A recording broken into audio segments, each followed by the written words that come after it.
I think I like it the most when someone presents me with something that I just wouldn't have considered doing, and it works, And I think, yeah, I don't like to be too prescriptive. I read a lot of indie stuff and a lot of translated books, and I like to be surprised. I like to find something and go, oh, I'd never have thought of doing that, or I've never read something like that, but it's really fabulous. There's a creator here called Gareth Brooks, and he makes just the most extraordinary, unusual books. His first one I read was called The Black Project. It's published by Myriad, and it's made through embroidery and lino cuts, and so it's like an almost entirely sewn book. And it's about a boy called Richard who can't get a girlfriend, so he starts making them out of household appliances and things he finds. And it's just this bizarre, amazing book. And every book Gareth does is like a different technique and then a really extraordinary premise. And that kind of marriage feels like it would be too much, but they're not. They're really brilliant and they work really beautifully. And they're kind of artworks as much as they are really fascinating stories. And I think that's really exciting to me when you pick something up and you read it and you think, even if like it's not your taste, but you still go, it works really well, and it kind of draws you in anyway. I think that's really exciting. So I don't think there should be any rules. I think it's the death of art and creation to put too many rules and stuff. It's got to be, just what the project needs, what the story demands is what you have to do for it,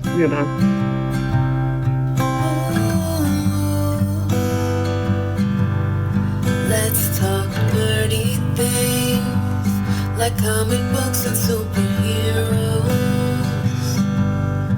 with some nerdy peeps, writers, cartoonists, and so much more.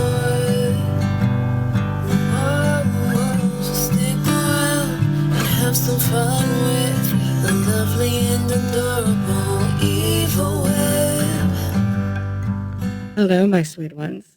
It's me, your adorable friend Eva Webb, and you're listening to Titular Characters. In this issue, we're featuring the talented Lucy Sullivan. Lucy is an artist, author, and animator based in London, UK. Since gaining a degree in illustration and animation, she has co-directed and animated music videos, created pre-visuals and storyboards for film and television, and taught observational drawing at a number of universities. In 2017, Lucy followed her lifelong ambition and moved into comics. Her debut graphic novel, Barking, is based on her own experience and was published in March 2020 by Unbound, supported by public funding by the National Lottery through the Arts Council in England, and co-commissioned by the Lakes International Comics Arts Festival.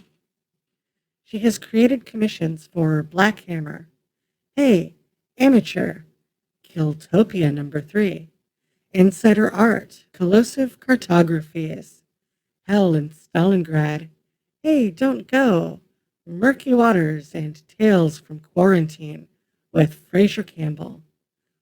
Barking has garnered multiple awards, praise from reviewers, and is on the required reading list for UCLA's Art and Trauma Collegiate Program.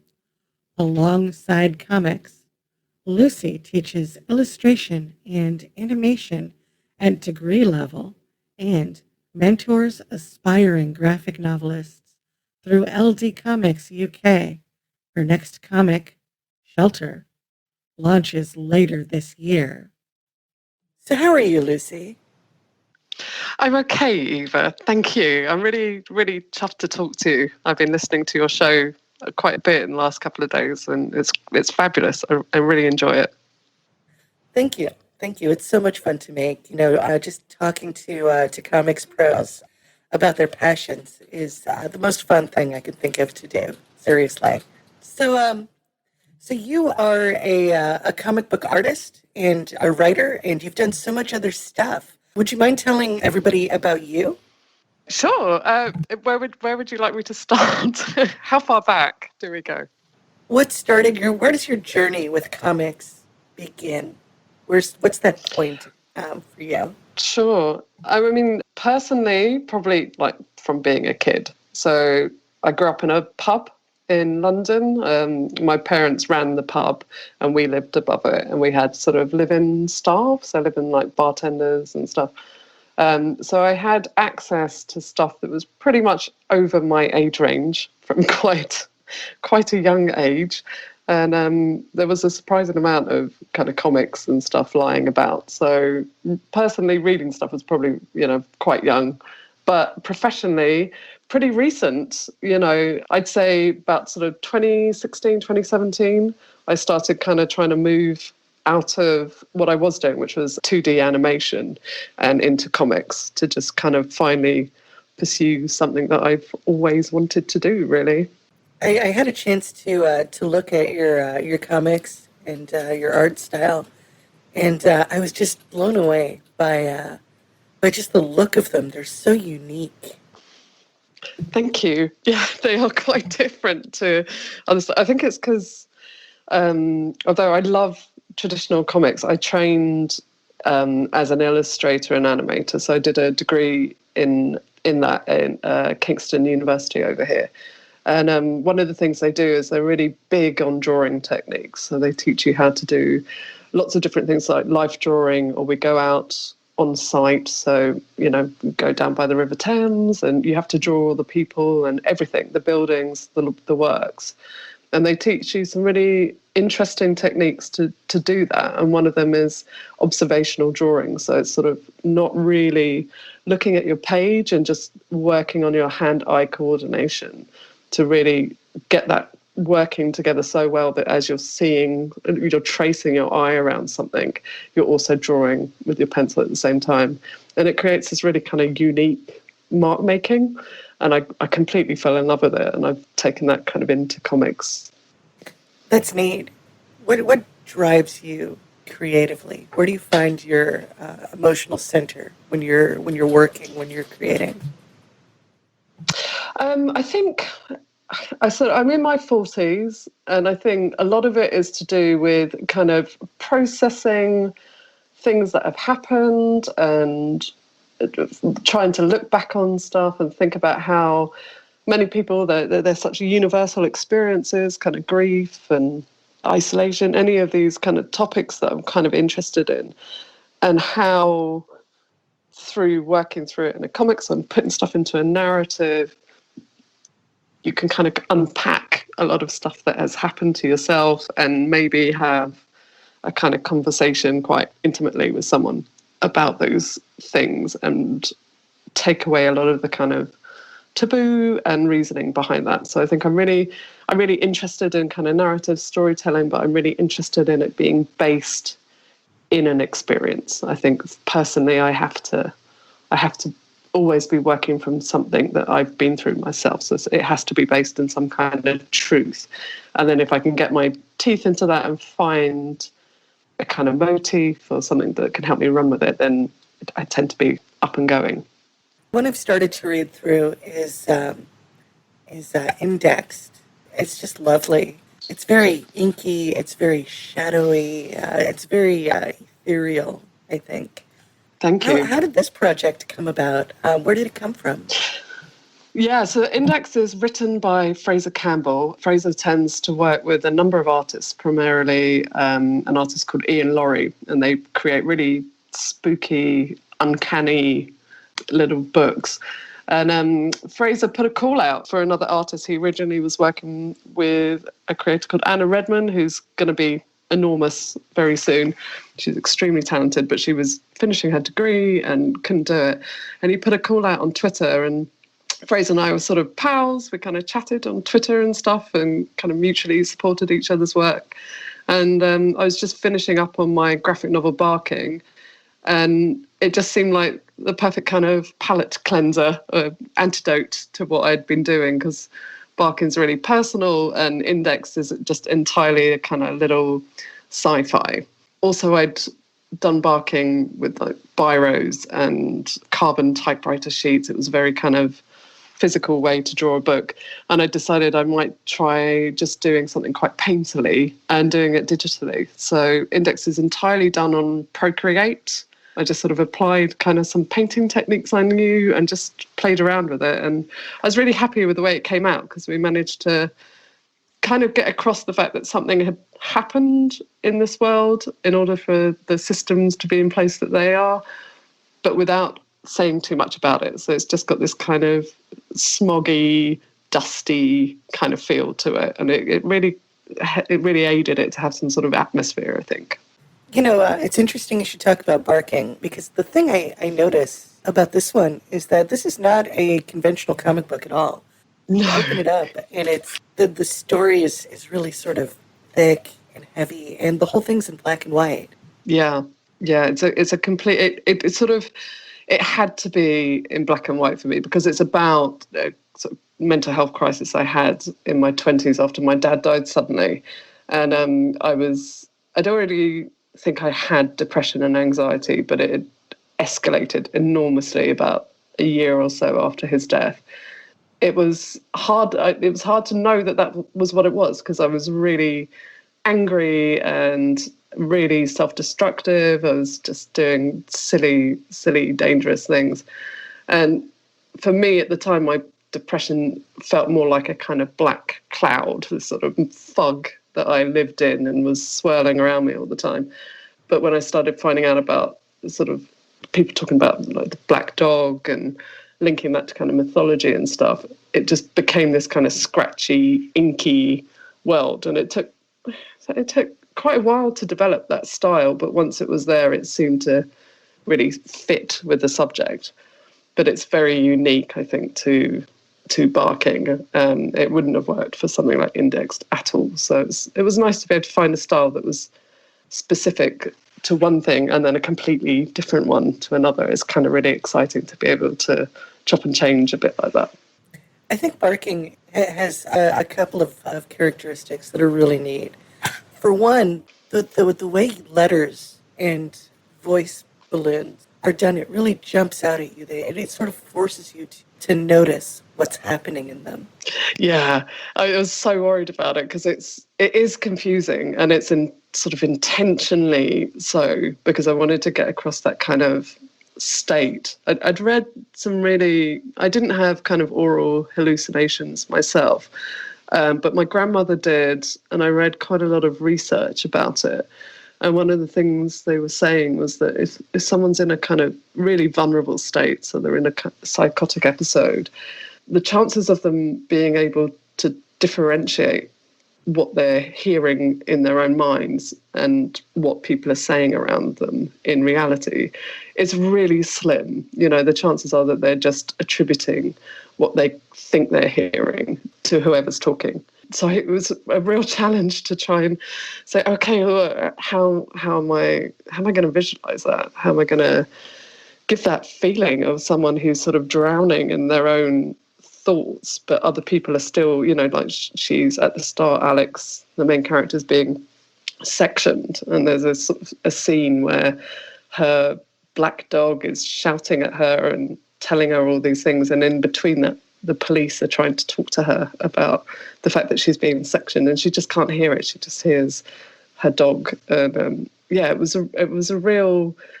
enjoyable part of the book to try and really suss out how I could get that across. And I think mostly it's worked. It's hard to tell.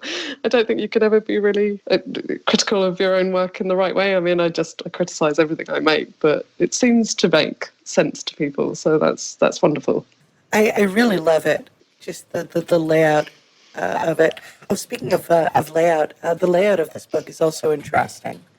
You know, it's very fluid. It's all over the place, but it's done that way with intention. Yeah. I seem to have a real issue with panels.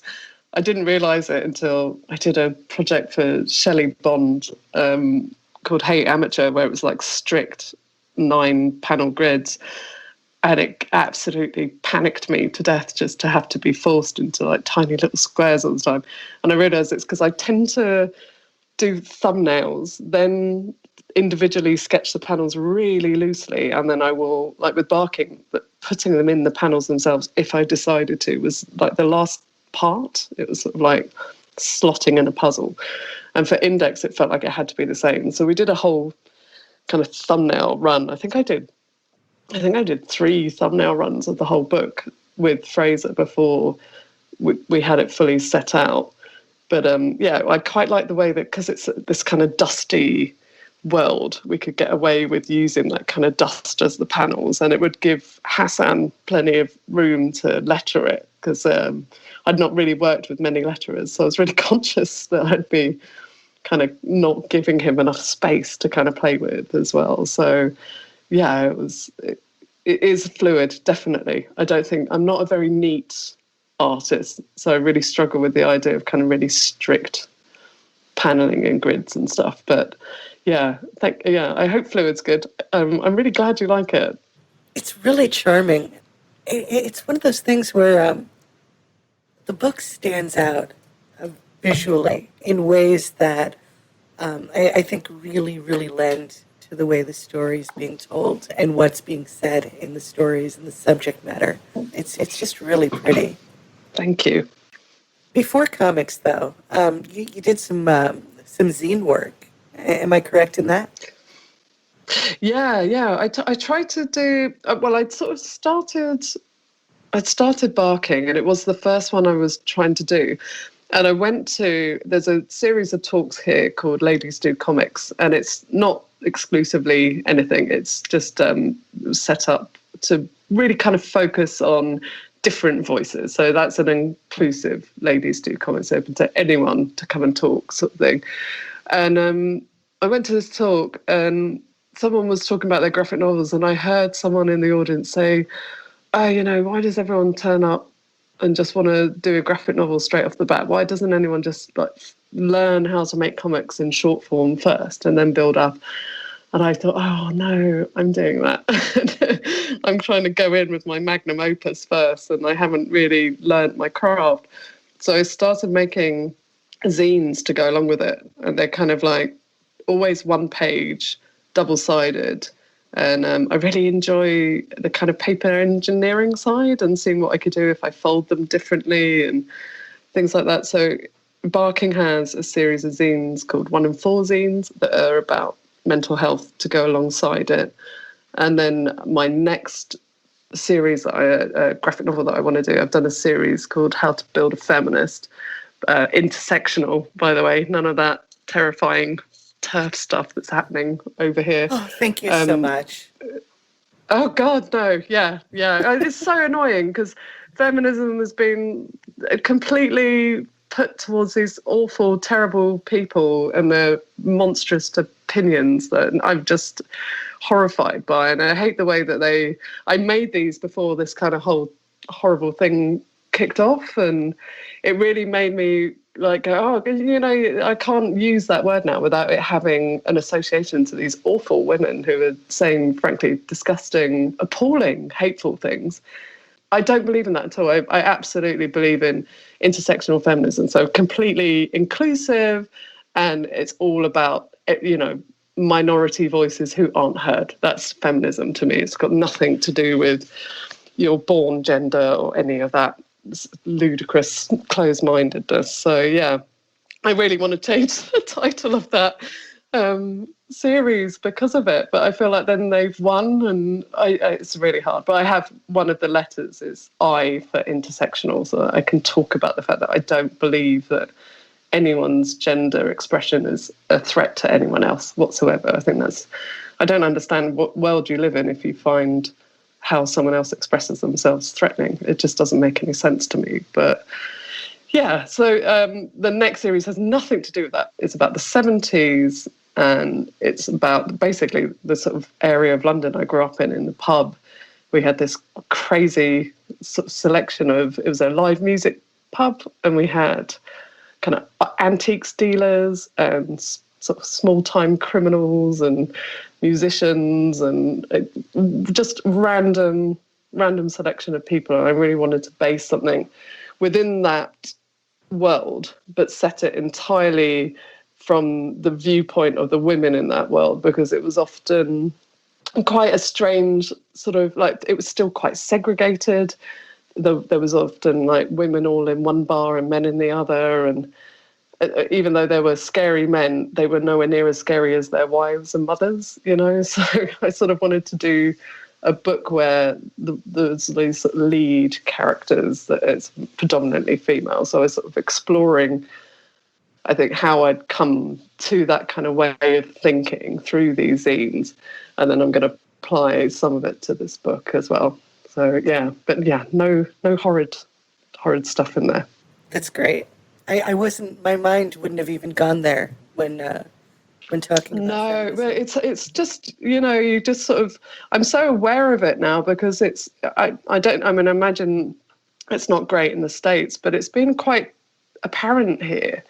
And I'm really surprised at how many women that have those opinions would purport to be liberal, you know, and it's really kind of worrying time for that. I think it's very much in line with the kind of rise in right wing and all of that sort of terrifying stuff, and it needs to be dealt with. And I think, you know, sort of openly pointing them out and saying, I don't agree with this whatsoever, is kind of one of the only ways there is to do that right now, you know.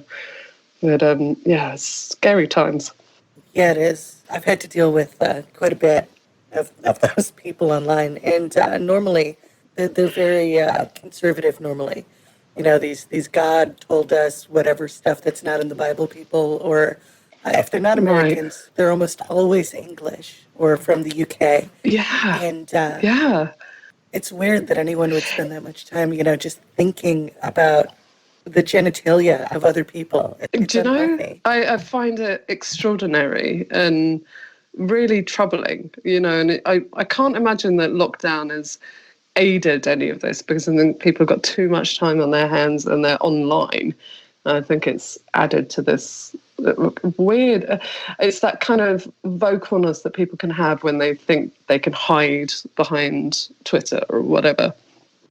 Something's got to be done about it, because there's no way you should be able to be copying this kind of abuse of people just because you're on a platform. You know, it's appalling. It really is bad. And I'm so embarrassed by the people doing it, especially in the UK. It's not what I think the UK is, but then I live in London and I live in a bubble and people don't think like that. So it's hard to kind of get your head around it when you come across it. So why is there so much of this coming from where it is coming from within the UK in particular? I don't know. It's really weird because, you know, it seems to be from people that I can imagine. They seem to be women, sort of a bit older than me. They're normally in their 50s. I don't know if it's like a midlife crisis or something, or because they're women that would have been sort of, you know, in their 20s and 30s in the 90s, which was, you know, a pretty kind of hedonistic era here. No matter what kind of part of the country you were, it was a massive rave scene and club scenes, and people were kind of really enjoying themselves quite a lot. And it was a very open scene. When I started clubbing in my teens in the 90s, we predominantly went to sort of gay clubs in and around Soho in London, and they were joyous, wonderful places. You know, I met my first trans friend when I was about 17 at a club in London called Madame Jojo's. And, you know, I think when you're 17, you just don't have any judgment on that. It's just everyone's just trying to figure out who they are, and it's not a problem. But I don't understand why those people would then grow up and become people that would then have think they have such a right to comment on someone else. I find it really troubling and really confusing. I can't understand it. I really don't know where it's come from. As far as comics, though, are you reading anything exciting right now? Yeah, I'm trying to. Yeah, because we're under lockdown and homeschooling here. I don't get an awful lot of reading time. Lately, I've been reading more work with people that I then I'm going to work with. Or so like I read Homesick Pilots by Dan Watters and Casper Wingard. That's out. I think that's out with Image, and that's brilliant. It's like it's a punk band and a haunted house, and it's almost impossible to explain how one of the girls from the punk band ends up basically being in possession of this haunted house, and it's really extraordinary, and it's beautifully coloured. It's kind of neon, and it's just fun as anything. So I really like that.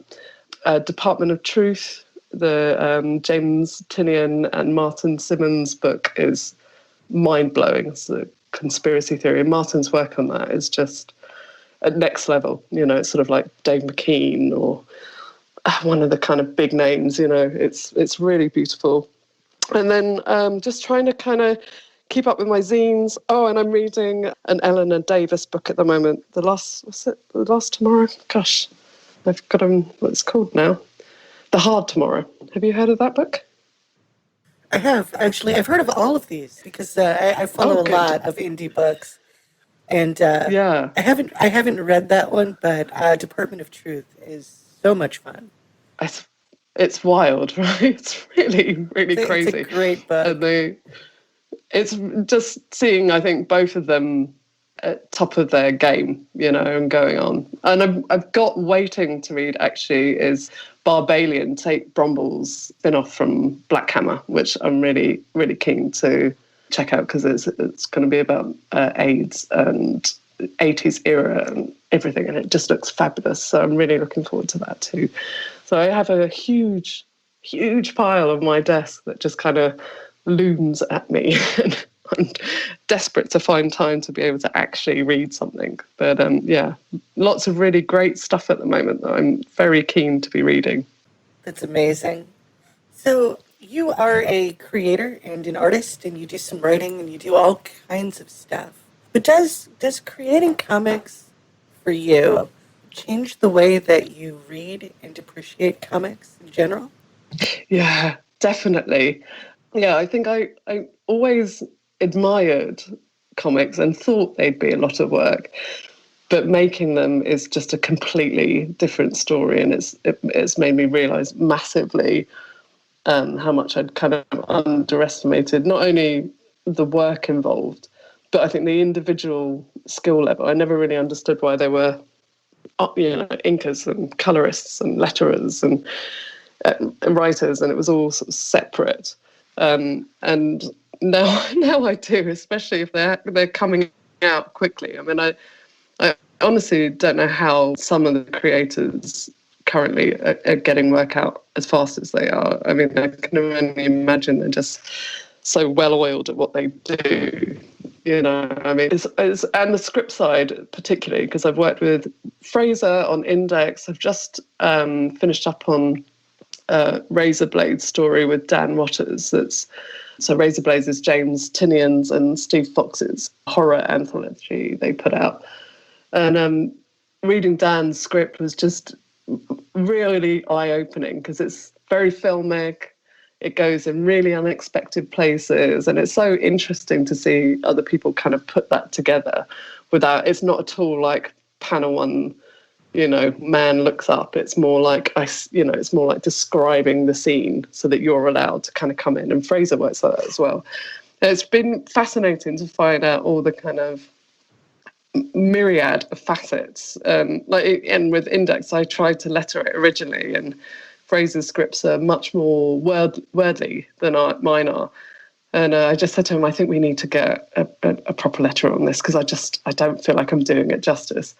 And then to see Hassan Otsmane-Elhaou come on and put his stamp on it, and it just sort of seamlessly fitted into my artwork, and he dealt with the kind of big speeches in the book, and it makes you go, okay, that's how you do it.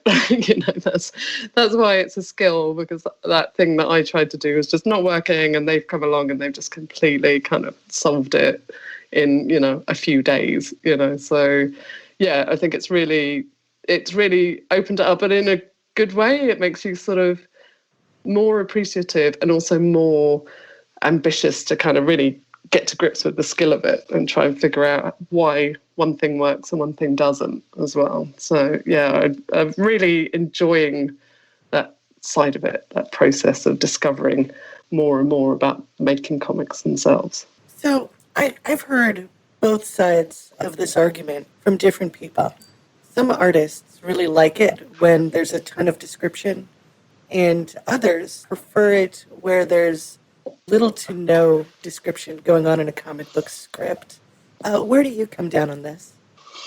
Yeah, it's funny, isn't it? I've worked with one writer who I won't name who I found challenging to work with, and that was because they could draw as well. And I think that made them really assured of what they wanted. And I felt like I was more like a real kind of like gun for hire, just drawing what was on their mind that they didn't have the time to draw.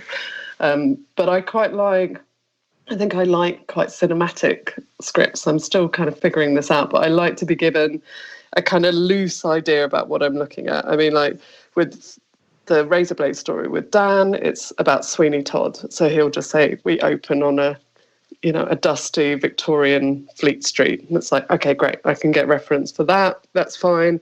And I can figure out what that's going to feel like and what that's going to look like.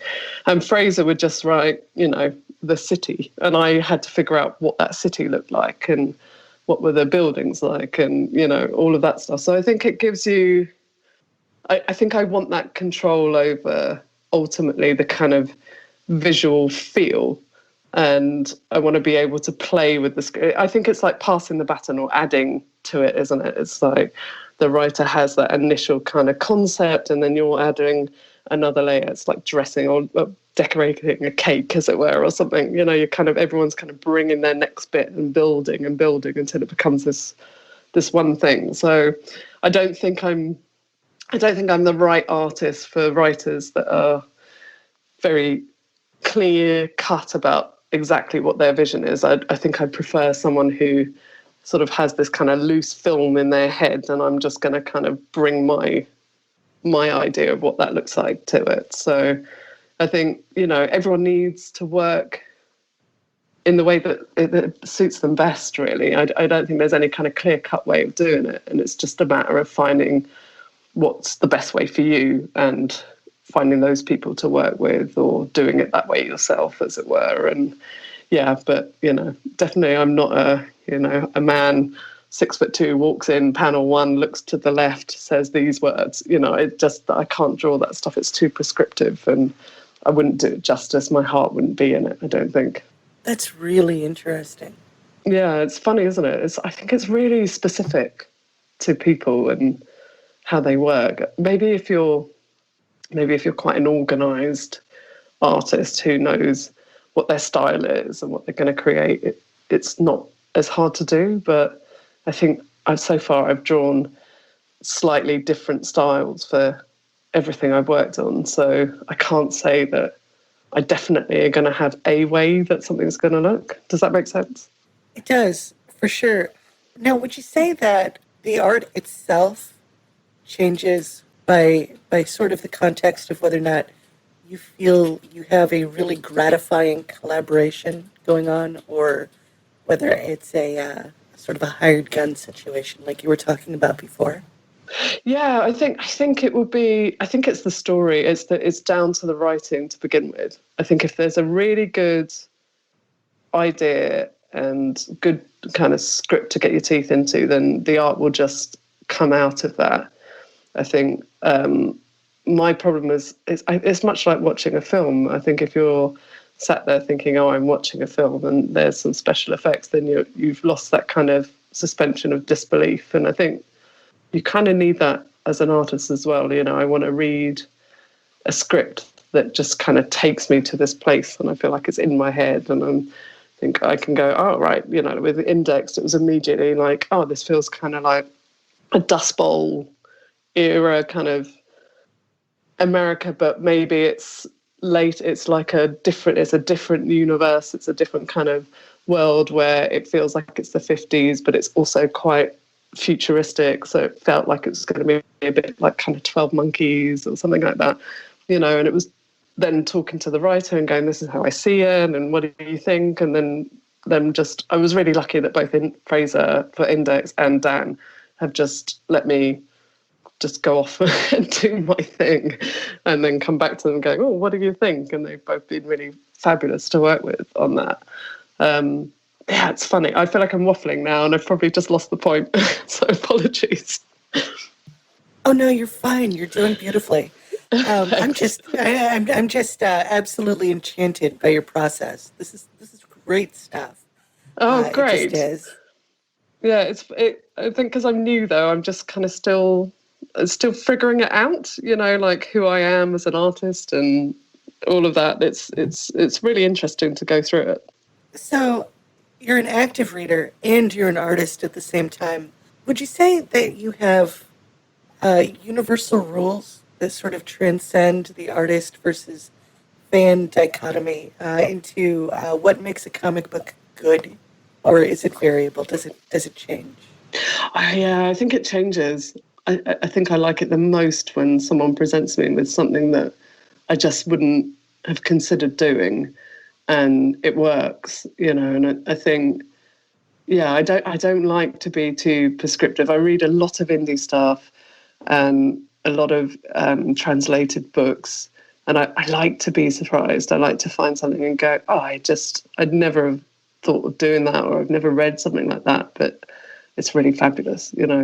There's a creator here called Gareth Brooks, and he makes just the most extraordinary, unusual books. His first one I read was called The Black Project. It's published by Myriad, and it's made through embroidery and lino cuts, and so it's like an almost entirely sewn book.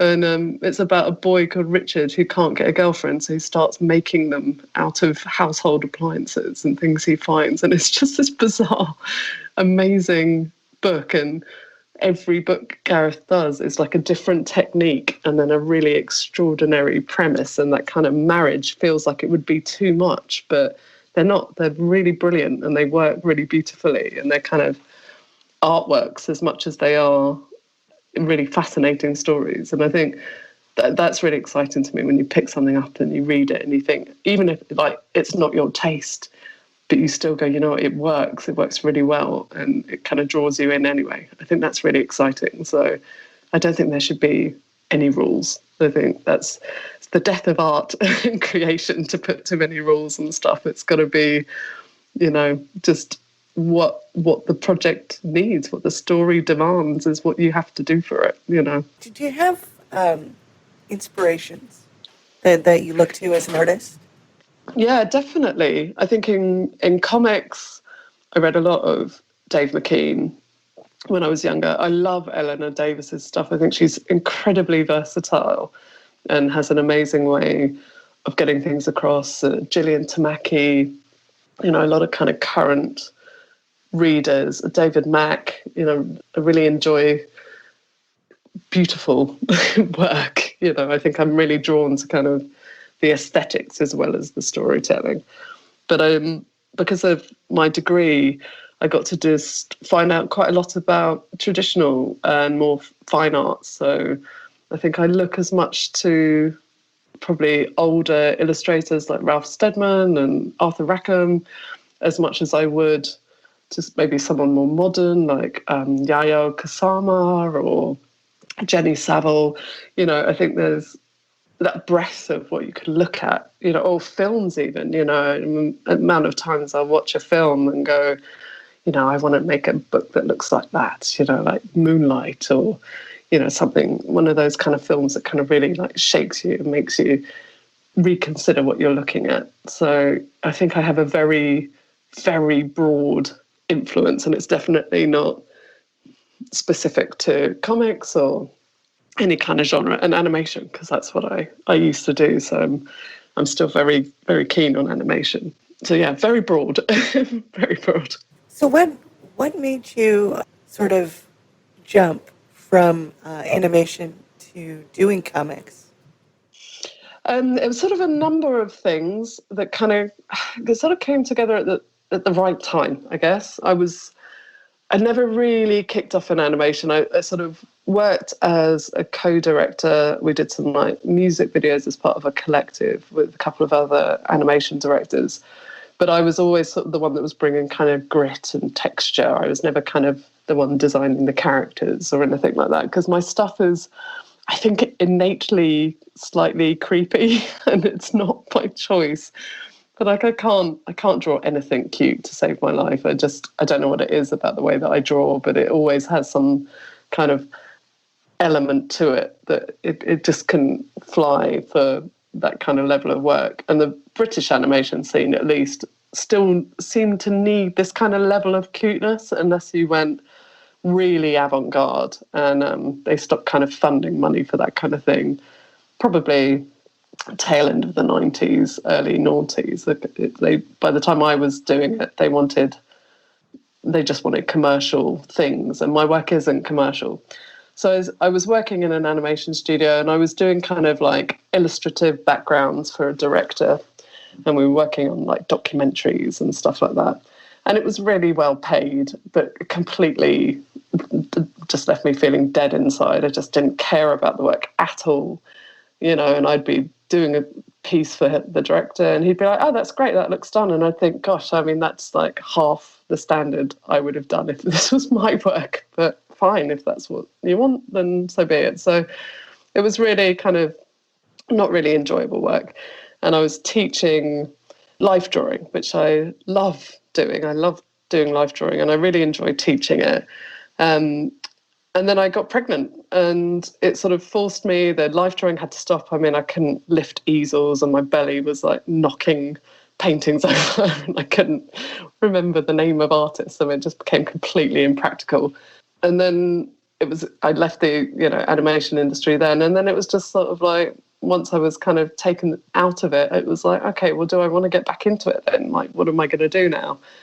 And I talked to friends. I'm friends with Nika Badzis, who did a book called Leica, which won the Eisner Award for Best Graphic Novel a number of years ago now, because it gave Nick a green card and he moved to the States, so he's in New Jersey now.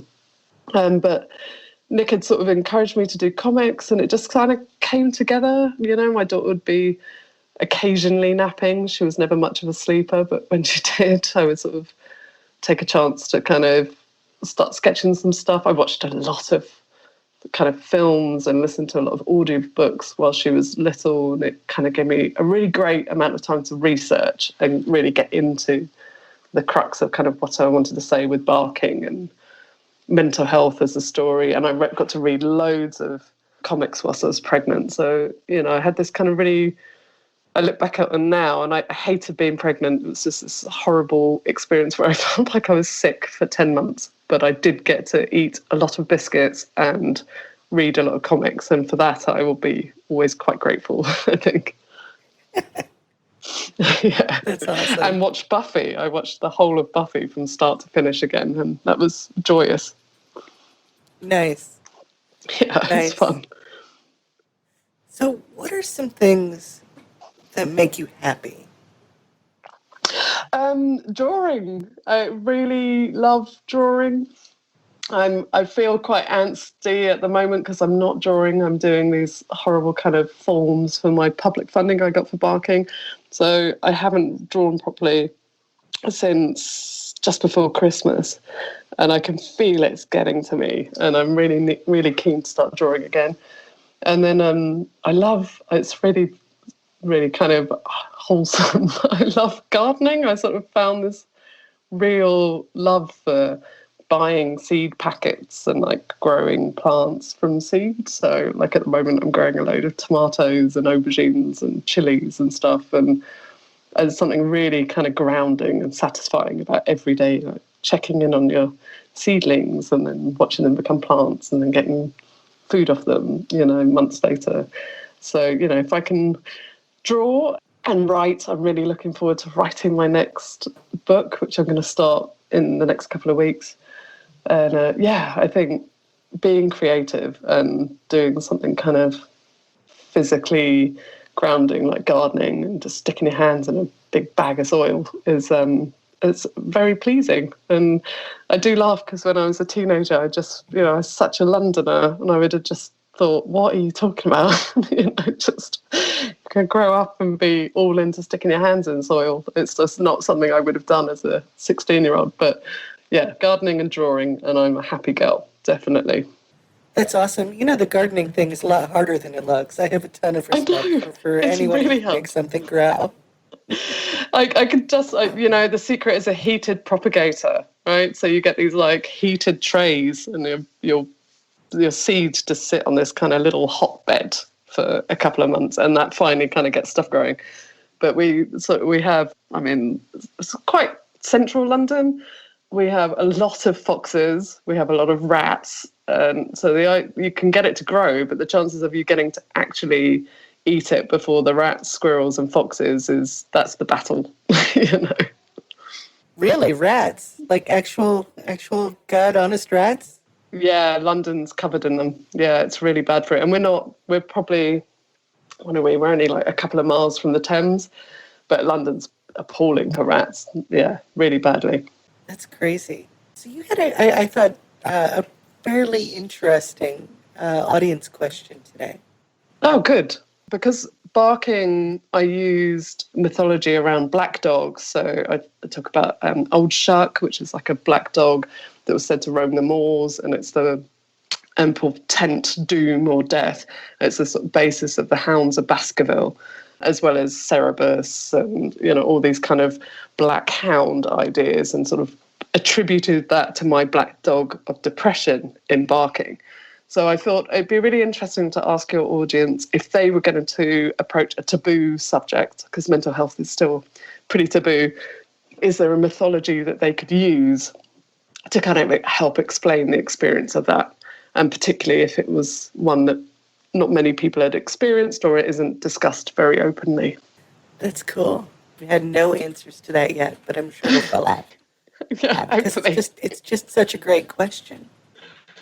I spent a lot of time thinking about it, so maybe hopefully people are having a little think about it too. I think there's a kind of a wealth of... I was interested because I listened to your interview with Joe Glass today, which is brilliant. It's such a great episode, and Joe's such a fascinating creator.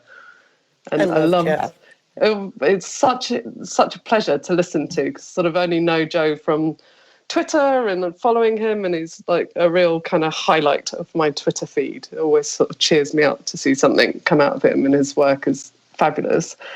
And I really liked listening to his questions, and then he was talking about looking into Welsh mythology, and I think there's all these kind of stories that we've had for years that describe so much of kind of modern conditions and experiences that were always there, but we never really understood them for what they were.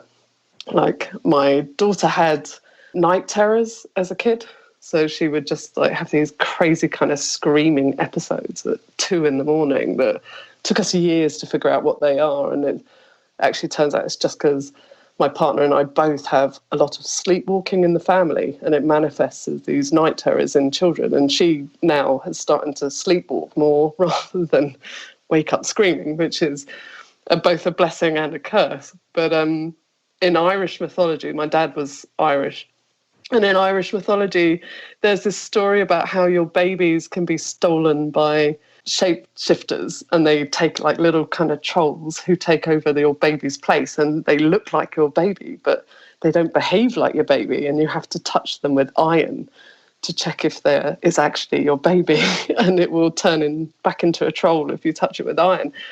And when my daughter started having these night terrors, I was just like, this is what that's about, right? This is my daughter, but she doesn't recognize me, and she's screaming her head off, and I don't know what to do with her. And it's like she's been possessed, and it's like, this is where these things come from, is people trying to like come up with an understanding about what's happening in their lives, and then attributing it to, extraordinary, uncanny things rather than, perhaps what it's going to end up being. And I find that really fascinating.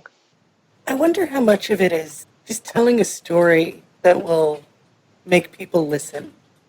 Exactly. Because when you attribute something to the uncanny, it's There's just something really compelling about it that makes you want to sit and listen to the story. And if you just say, oh, well, yeah, my kid has night terrors, Yeah, that's it's a like little whatever. Yeah, different. exactly. Yeah. But if I was like, I think she's possessed. let's talk about how this happened. Who summoned what and when was it? Yeah, exactly. And I think humans are innately storytellers, and I think we want to always kind of elevate our experience into something way more exciting than the mundanity that perhaps it is, and I think that's what I love about kind of mythology and how it can be utilized. I want to put quite a lot into my next book, and it's going to seem ostensibly on the surface to be quite a normal world, but I want it to be a lot about kind of immigration and people bringing their belief systems as well. I'm going to do a lot about the kind of London Irish scene, and you wouldn't believe the things some of the people I grew up with would believe was possible, and I kind of love them for it. But yeah, it's that. I think we need to always sound like we're much more exciting, mysterious beings than perhaps we are. Right on. So now is the fun part of the show where I get to ask you, what would happen if you woke up one morning and you had superpowers? You were a superhero. What would those powers be, and how would you use them? Oh man, it's a really big one, isn't it? Because I think on a completely selfish level, I would just want to fly, and I would find, especially at the moment where I haven't left my local area for like the best part of 3 months or 4 months or something, just anything to go and see somewhere else right now. But it would need to be something more than that, because I'd want to be able to do something with it. I think I'd like the ability to kind of gift empathy, but not too much, like maybe just a little kind of zap of a bit of empathy in everyone, so that we could just be a little bit more thoughtful and kind of not masses, just enough to kind of tip the balance, because it feels like that's kind of really been lacking lately, of people considering someone else. And I think, yeah, if I could have some kind of like electric charge where I could just sort of, like when you give someone static shock and you give them a kind of quick little zap because you've been walking on carpets in socks or whatever, just enough of that just had a little touch of empathy in it, that would be great. That is amazing. That's a really original power. I think somebody else wanted an empathy power a while back. Respawn. Oh, I'll check that out. We should chat. Oh, Figure out she's how amazing. to create it. Yeah. She's very seriously one of my favorite people in the entire universe. Oh, awesome. I will check that out. Yeah, she wanted to do empathy, but she wanted to do it like, if I recall correctly, like on a large scale, just like explosions of empathy that would change the world. I like that, like a flare, like a big kind of light source or something that just kind of, it's one of those kind of key skills, I think, in life. And, I think I find the people that I tend to get along with tend to be very empathetic people, and they are capable of thinking outside their own experience. And I think a lot of that is learned. And I don't know how, especially, bumbling like everyone as a parent, but I think we're sort of super keen to make sure that our kid is not a bully and is, thinking about how other people feel. And yeah, it's a really a hugely underestimated skill sometimes, I think. Definitely. Lucy, that is it. That is our happy little show. Where can people find you online? Well, thank you for having me on. It's been a real pleasure chatting to you. I'm on most social media at Lucy Sullivan UK, and that's the same for my website. It's Lucy Sullivan UK. I'm mainly on Twitter and Instagram. That's both the same. And I have an online shop on my website, so you can buy Indexed and you can buy Barking and you can buy my zines. So that's lucysullivanuk.com. And yeah, just go on there and look for some comics, and that'd be great. Or come and say hi on Twitter. I'm on there way more than I ought to be. I Not sure think it's we all healthy. have that problem. Yeah. Yeah. But you meet such amazing people on Twitter. I've been really lucky, and I think, you know, you can find a really nice world. I've only come up occasionally against, you know, the more unpleasant side, and I find that if you send them just art, it works really well. Like, I came up against a Trump supporter and sent them that wonderful painting someone did of him with a used tampon, you know, and I thought, I'll just send them that. They said I had a mental health problem, and it's like, actually I do. I'm writing a book about it, so thank you. You know, Wow. I do. And you know, and it just, I do always like to send people Kasama's infinity runes as gifts. Like, just look at these nice sparkly lights, and, you know, walk away from your anger a little bit, and maybe get off Twitter. But mostly, I think I've found it really quite lovely. There's so many nice kind of creators and people like yourself that just want to chat and enjoy comics and create stuff and not really be nasty. So, you know, I'm all for that side of it. That's awesome. Well, you have been just stunningly charming just the whole Thank time. you. And, So have you. It's been a pleasure. I feel like I really learned something this time from just the way you talk about things. It was, Oh, it was cool. really insightful. Thank you.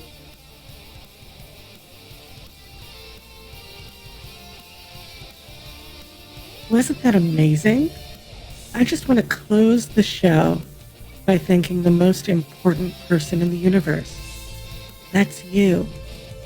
Hey, it's really important that you remember that you are beautiful. You are valid. And we appreciate you. This show would not be possible without your downloads and donations and all of the love you send us all the time. And titular characters is the second brightest object in the zodiac constellation of Gemini.